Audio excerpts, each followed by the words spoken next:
Have you ever felt that subtle spark with a woman and caught yourself wondering if she's feeling it too, but couldn't quite read the signs? Today, I'm going to share 3 understated signals that show she may already be feeling desire. And believe me, the third one happens right in front of most men, yet almost no one recognizes it in time. Hello and welcome back. I'm Mary Smith, host of the Mindful Senior Living YouTube channel.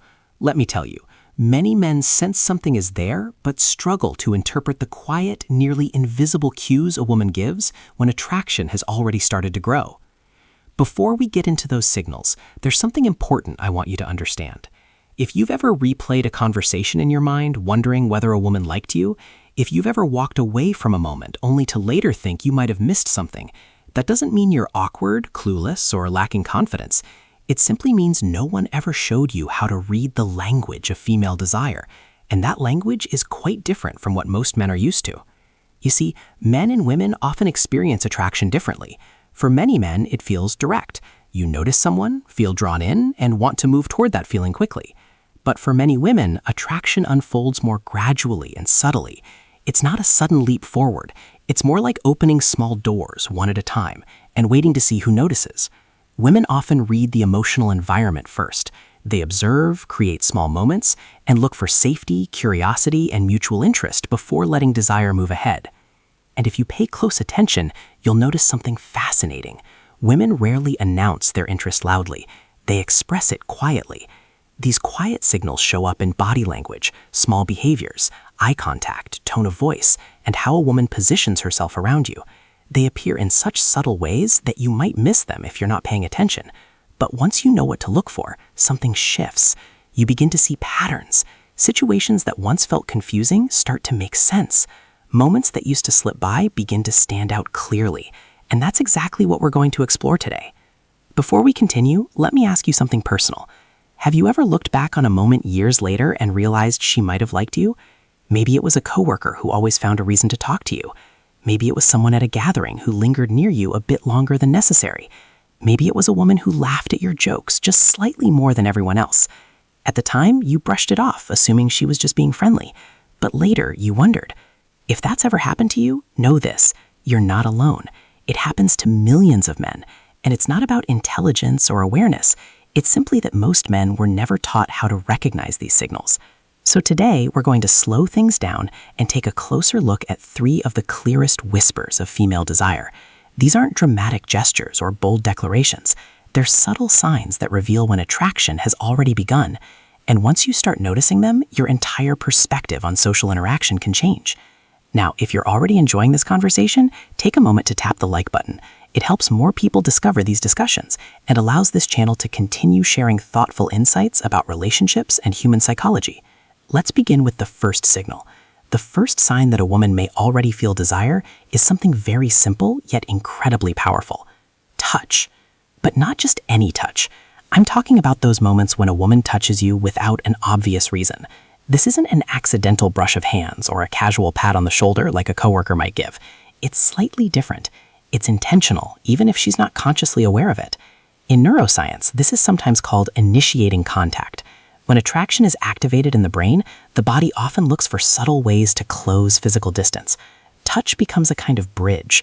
Picture this: you're in conversation with a woman, both of you laughing.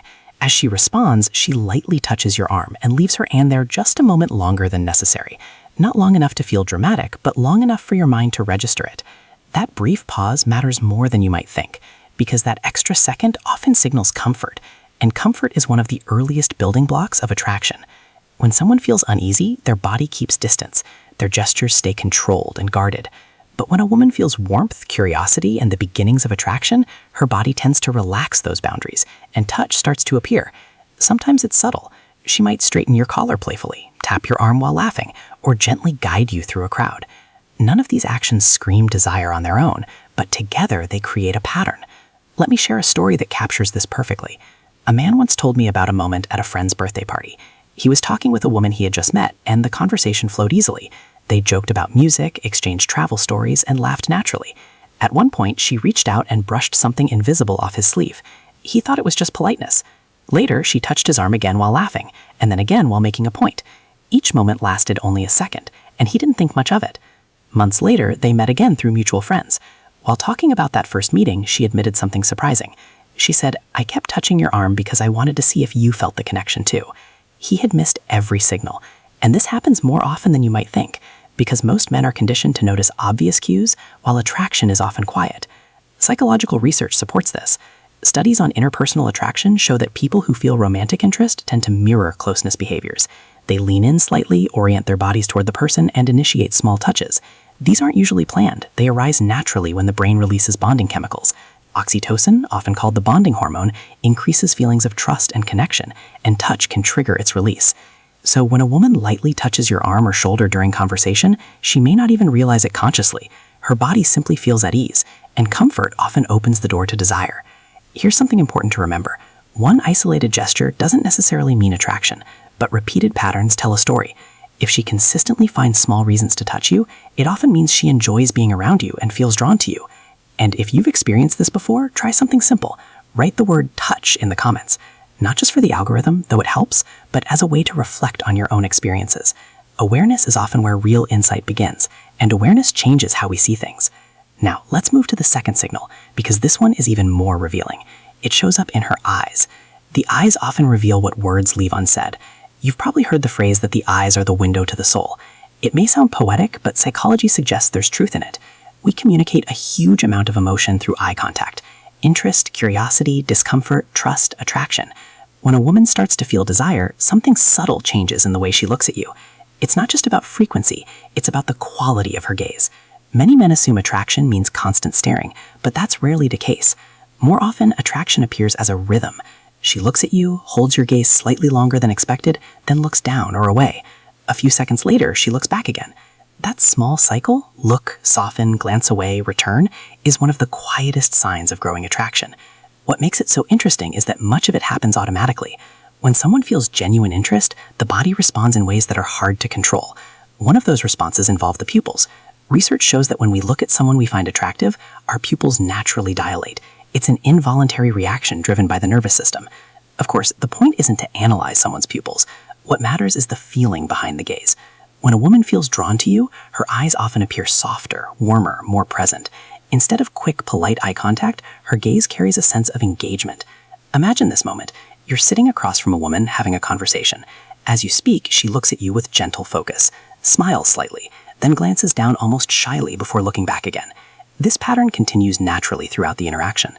It feels comfortable, even a bit magnetic. That's often the quiet language of attraction. Experts in nonverbal communication have studied this for years. It's sometimes described as a triangle gaze, attention moving between the eyes and mouth. But in romantic contexts, something extra appears. Warmth, softness, and a sense that she's not just listening, but experiencing the moment with you.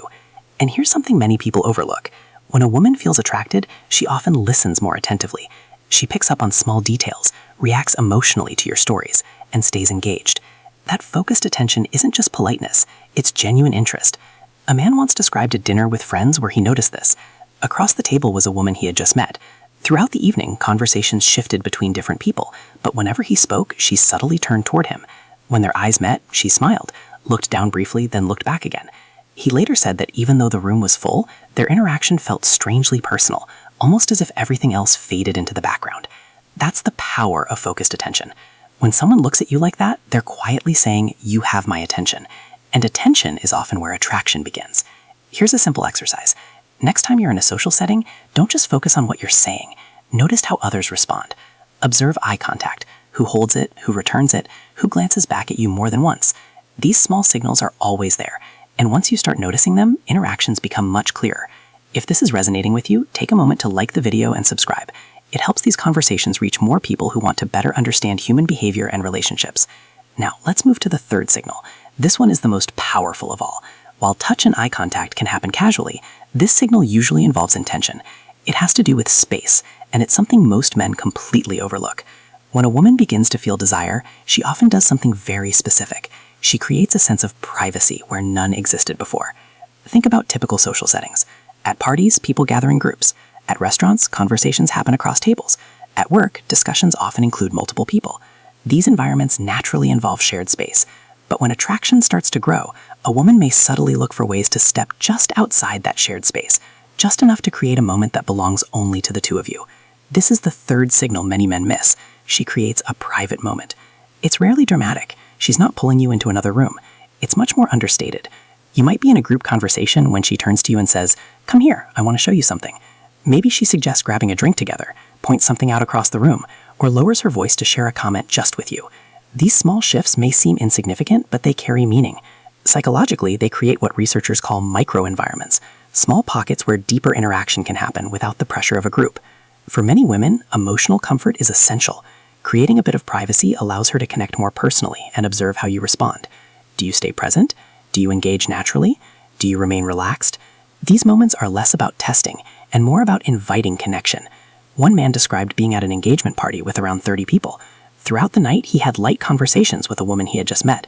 At one point, she leaned in and said, "Come look at this photo album over here." The album itself wasn't. The worst mistake you can make is staying loyal to someone who repeatedly shows you that you don't matter. You feel it every time she pulls away, every time she rolls her eyes, every time she chooses her phone over you. You try to convince yourself it's nothing, but deep down, your instincts know the truth. She used to care. Now you've become an option, a convenience, just filling space. You keep hoping things will shift.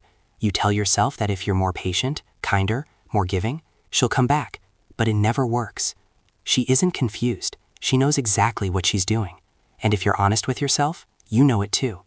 Comment, "I deserve respect," if you're done ignoring your own value. This video isn't about fixing her. It's about rebuilding yourself. It's about becoming untouchable to anyone who fails to recognize your worth. And by the time we're done, you won't be the same person. Number 1, stop chasing her attention. When someone begins to pull away emotionally, the instinct to chase kicks in almost automatically. It's like a reflex driven by fear of being abandoned, fear of not being enough, fear that you somehow caused the change. You start believing that if you just try harder, prove yourself more, fix whatever went wrong, things will go back to how they were. But that belief is an illusion, and it traps you in a losing cycle, where the more you give, the less you're valued. Because chasing someone who no longer values you doesn't earn their respect, it slowly destroys your own. The truth is harsh, but it's freeing. They didn't change because you failed. They changed because they stopped recognizing your worth. Maybe you gave too much too easily. Maybe you put them on a pedestal, hoping they'd finally appreciate you, match your loyalty, and give you the same depth in return. Instead, they grew comfortable being your priority while turning you into their backup option. The more you gave, the more they pulled away, not because they needed space, but because they knew you weren't going anywhere. And that's a difficult truth about human nature. We don't value what comes without effort. So when you keep chasing, texting first, watching their stories, replying instantly, reshuffling your schedule while they cancel last minute, you're teaching them that you'll accept anything, that your boundaries can be bent, that no matter how little they give, you'll still be there. Once that becomes their belief, they stop trying. Effort is saved for what people are afraid to lose, and no one fears losing something that's always available. So if you're wondering why she doesn't reach out like she used to, why she no longer values your opinion, why your successes don't excite her and your struggles don't move her, it's because she already sees herself above you. You handed her that position by making her your emotional center without requiring equal energy in return. Every time you accepted distance, tolerated cold replies, ignored missed calls and low effort, you reinforced that dynamic. This isn't about bitterness, it's about clarity. You can't be respected by someone you allow to walk over you emotionally. The shift begins not by trying to win her back, but by asking yourself why you gave her the power to define your worth at all. From there, your next move becomes clear. Pull back, not to play games, but because someone who won't meet you halfway doesn't deserve access to you. That starts with stillness, not reaction. You pause your energy and observe what happens when you stop feeding the situation, and what follows will reveal everything. Either she steps forward with real effort, or she fades away because the illusion of control is gone. In both cases, you win, because your peace and dignity return to where they belong, with you. This is where stoic clarity comes in, not through reacting, but through observing, not by declaring your value, but by living it without needing validation from someone who already stopped seeing it. And if you're wondering how to stop chasing, it starts with brutal honesty. Stop lying to yourself about her potential. Stop building fantasies based on who she used to be, and start accepting who she is now. The gap between those two is where your pain lives. Close that gap and the pain disappears. That's when you stop chasing, because you realize the person worth your attention is the one you've been neglecting all along, yourself. When you redirect your focus into your goals, your health, your purpose, and your peace, something shifts.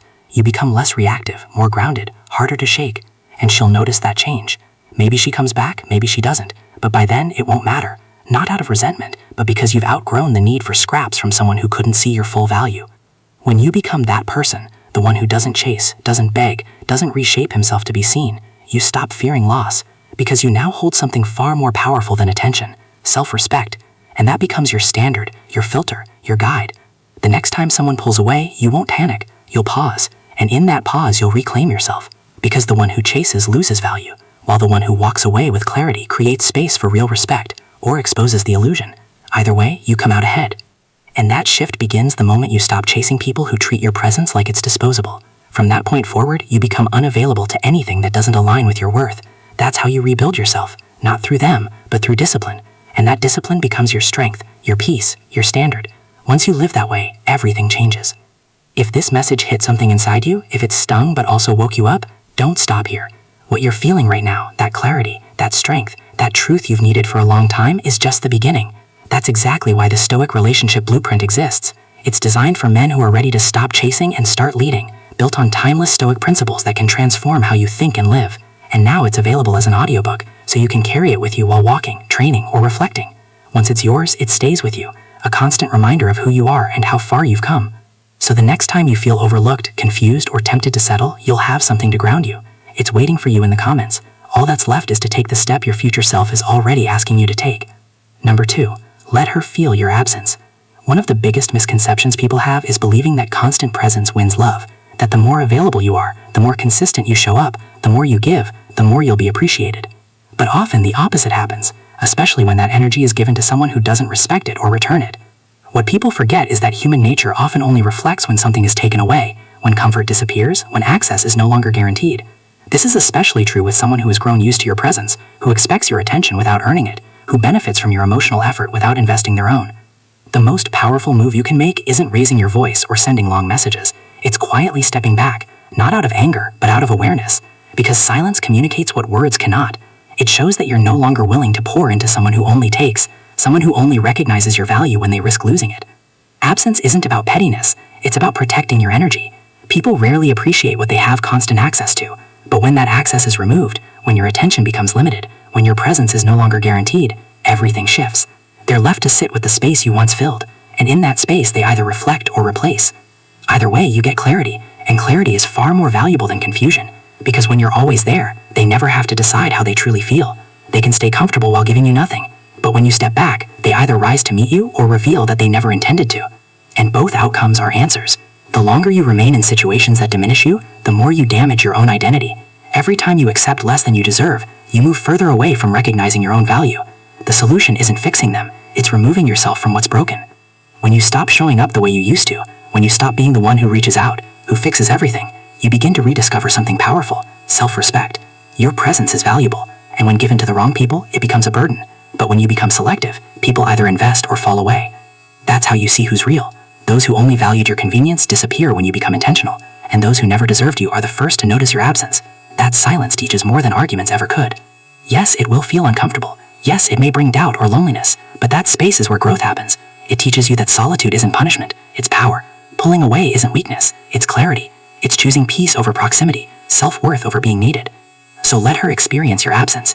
Let her feel what it's like when your attention is no longer freely available. If she truly values you, she'll respond with real effort, not half measures, not breadcrumbs. And if she doesn't, then you haven't lost her. You've lost the illusion. And that's where your next chapter begins, not with drama, but with a quiet reset, a place where your value isn't questioned and your presence is earned. When you live like that, you stop chasing answers and start living in peace. Number 3, don't argue for respect. The moment you find yourself trying to convince someone to respect you, you've already stepped out of alignment with your worth.